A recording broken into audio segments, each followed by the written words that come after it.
കണ്ണൂരിൽ സീനിയർ വിദ്യാർത്ഥികളുടെ റാഗിംഗിനിരയായ +1 വിദ്യാർത്ഥിയുടെ കൈ ഒടിഞ്ഞു.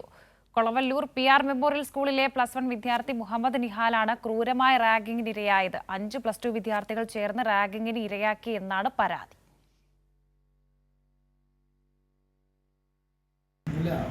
വെള്ളം കുടിക്കാൻ പോയ ക്യാൻറ്റീനിൽ എൻ്റെ നോട്ട് ശരിയില്ലാവാൻ വേണ്ടി ഒരു 5 കൂട്ടാൾക്കാർ അടിച്ചു. നിലത്തിട്ട് ചേട്ടി കൈ പിടിച്ചു. ഇതിനു മുമ്പ് വിളിച്ചു പറയാ നോട്ട് ശരിയില്ല, റെസ്പെക്ട് ചെയ്യാൻ പഠിക്കാനും മതി. അത് ചേട്ടി നിലത്തിട്ട് ചേട്ടിയാണ് 2 കൊല്ലം പൊട്ടി. ഇപ്പോൾ സീനിയറല്ലേ കൊമേഴ്സ് കുറേ കുട്ടികളെ ചെയ്ത് കേസിൽ അയക്കും.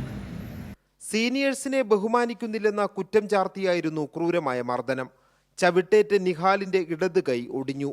തലശ്ശേരി സഹകരണ ആശുപത്രിയിൽ ശസ്ത്രക്രിയയ്ക്ക് ശേഷം ചികിത്സയിലാണ് നിഹാൽ. പോലീസ് ആശുപത്രിയിലെത്തി മൊഴി രേഖപ്പെടുത്തി. നേരത്തെയും സ്കൂളിൽ സമാന സംഭവം ഉണ്ടായിരുന്നതായി രക്ഷിതാക്കൾ പറഞ്ഞു. 5 കുട്ടികൾ എന്താണ് നീ എന്നെ സീനിയേഴ്സിനെ ബഹുമാനിക്കാതെ എന്താ നിൻ്റെ നോട്ടം ശരിയില്ല എന്നെല്ലാം പറഞ്ഞിട്ട് റാഗിങ് ചെയ്യുക. പിന്നെ ഇവനടിച്ച് നല്ല അടിച്ച് ഇവൻ്റെ ബാഗിൽ തന്നെ ഓടിയതിനു ശേഷം പിന്നെ ഇവൻ്റെ കയ്യിൽ നിലത്ത് വീണ് കൈക്കെല്ലാം നല്ല ചവിട്ടി മൊത്തം പൊട്ടി. 1 വീക്ക് മുമ്പ് തന്നെ ഇതുപോലെ തന്നെ ഒരു പ്രശ്നമുണ്ടായി. 5 വിദ്യാർത്ഥികളെ അവിടുന്ന് പുറത്താക്കിയിട്ടുണ്ട്. റാഗിംഗ് പരാതിയിൽ സ്കൂൾ അധികൃതരും പോലീസും അന്വേഷണം ആരംഭിച്ചു. കൈരളി ന്യൂസ്, കണ്ണൂർ.